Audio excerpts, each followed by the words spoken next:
Entonces le digo, no, ¿por qué te va a castigar? Si te quedaste dormida, porque estaba ahí enfermita, porque estaba ahí cansada.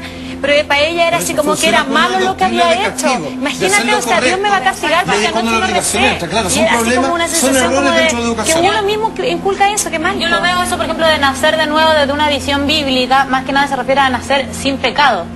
No, no a lo mejor sin conocimiento, sin crecer, sino a crecer, o sea, a volver a aparecer en este mundo ya libre de pecado y volver a empezar de una segunda oportunidad, más que como nacer sin conocimiento. Claro, ahora es curioso. Yo el otro día, pero el otro día yo le comenté que de lo que yo creía, y yo aquí también, además de generar una expectativa de la iglesia, o del concepto que habla la iglesia, de lo que hace la iglesia, nosotros también somos súper responsables y holgazanes y flojos a nuestro sentido, a lo que nosotros sentimos por dentro y a encontrar las verdaderas, por supuesto, de encontrar las verdaderas respuestas que nosotros necesitamos. No que un personaje nos diga, hace esto, otro.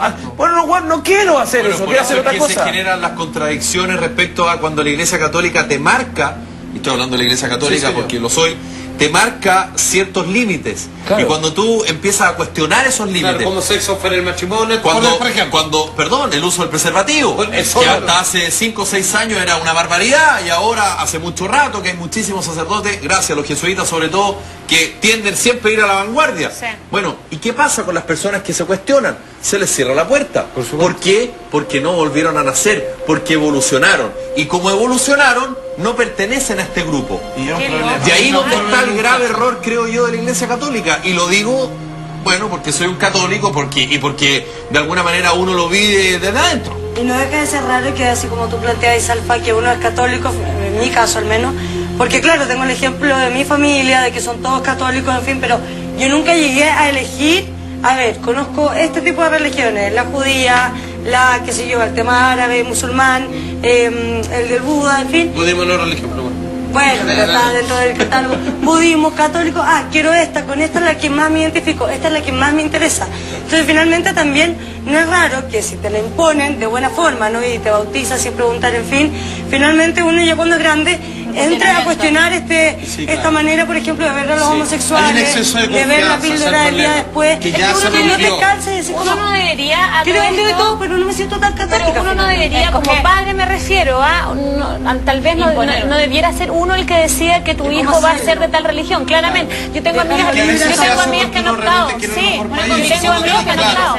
En mi caso, porque yo soy católica, mi marido es católico, nuestra familia, y seguís como una tradición y algo que a ti te hace como bien. Pero fíjate, yo me doy cuenta que he visto muchas personas que de repente se han desvinculado de la iglesia de golpe, así, me están engañando, la cuestión. Y fíjate, yo les he dicho todo, bueno, esa parada es tan charcha como la que tenía cuando pertenecí. ¿Por qué?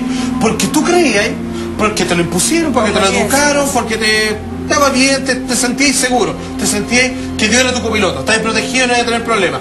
De repente empezáis a cachar otras cosas, o sea, ese era un credo débil, completamente de hielo delgado. Después de repente empezaste a descubrir otras cosas, cuestiones científicas, la reencarnación, a saber tú, cualquier cosa, y dejaste de creer esto y empezáis a despotricar. Entonces yo lo trato igual de charcha, porque ellos están uniendo obligadamente una institución, una representación con una elección que es perfecta.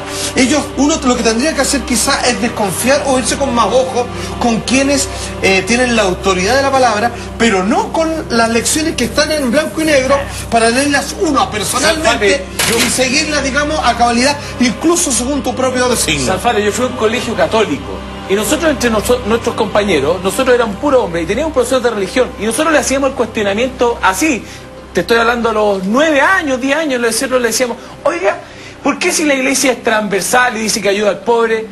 Uno ve que ellos están como en un lujo extremado, están llenos de joyas, tienen un banco, tienen un metro de ajo. ¿Y por qué? No, pero es que... Y el profesor queda para adentro con el cuestionamiento, ¿cachai? Entonces tú decís, no, pero es que ellos se viste con una sotanita de blanco. Bueno, son como 800 hilos del mejor algodón del mundo, weón. ¿De qué estamos hablando? Y cuando tú veís a nivel de zona, esto no, mira, esto no tiene que ver con decir, tú soy así, no. Pero si la iglesia es transversal, el templo que tiene la dehesa al templo que tiene Puente Alto no tiene Nada que ver. No, no es nada que ver. Pero que yo creo que... Claro, porque eso es casi decir al tiro, Lidia, que eso es que me interesan más estos feligreses que estos otros. Por su aporte, por su grado de influencia, por su red de bueno, comunicación. y la venta, la venta de pescado, que suena muy coloquial lo que estoy diciendo, pero es una venta de pescado, en términos de decir, bueno, acá los sacerdotes son todos iguales. Eso no es cierto, porque la Iglesia Católica no obliga al voto de pobreza. Y por lo tanto, un sacerdote puede tener voto de pobreza y otro sacerdote puede no tener voto de pobreza. Entonces, cuando a mí me hablan en nombre de la Iglesia Católica, uno perfectamente bien puede levantar la mano y decir, perdón, pero ¿cuál Iglesia Católica? Claro. ¿La Iglesia Católica que hace el voto de pobreza? Dígalo. ¿O la Iglesia Católica que no hace el voto de pobreza? ¿La Iglesia Católica que acoge a las personas que tienen un segundo matrimonio? ¿O la Iglesia que solo permite a las personas que se casaron por la religión católica? ¿Cuál es la Iglesia Católica finalmente que me está invitando? Entonces, uno legítimamente puede hacerse esos cuestionamientos y también preocuparse del laxo divino, de lo que significa el Antiguo Testamento, de dónde viene la historia de la Iglesia Católica, quién era Jesús. ¿Dónde está el estudio personal y obligatorio de alguien que encuentra que lo que está escrito es tan importante? Porque tú dices, oye, ¿en la Biblia es importante? No es una buena lección. Bueno, ¿qué está diciendo? Es importante. Es muy importante. Entonces, ¿por qué no la estudias? ¿Por qué no la lees? Claro. ¿Por qué no estudias? Pero ¿por qué no estudias la historia de cómo surgió No, este es que estos libro? curas son todos comunistas. Claro, mentira. Pero no, es que todos estos curas son y hay todos otra fachos cosa que hay que tampoco. decirlo, No sirve ninguno. que me parece una aberración, pero al mismo tiempo me parece una buena lección, que de todas las lecciones que están en la Biblia, estoy hablando sobre las que Jesús impartió, que son varias y que todas generalmente, lo voy a decir con todo su nombre, se lo pasan por el mismísimo rafle. Hay una en particular que se olvida con una pristinidad impresionante, que es que este señor de repente miró y dijo con todas sus letras, y abro comillas, es más fácil que por el ojo de una aguja pase un camello que un millonario entra al cielo. Pero sin embargo, ¿qué es lo que promueve los círculos sociales más correctos y elitistas de la Iglesia? Generar una cantidad de vicios importante y un sistema de autoprotección más o menos Y son firme. ellos quizás los que dividen también dentro de la Iglesia todo esto. Por y supuesto. podría ser mucho más... ¡Qué loco! Es como decir, es como que yo creo en alguien que no cree en mí o que no está de acuerdo con lo que estoy haciendo. ¡Qué contradicción más grande! Yo me haría un poquito cargo de eso.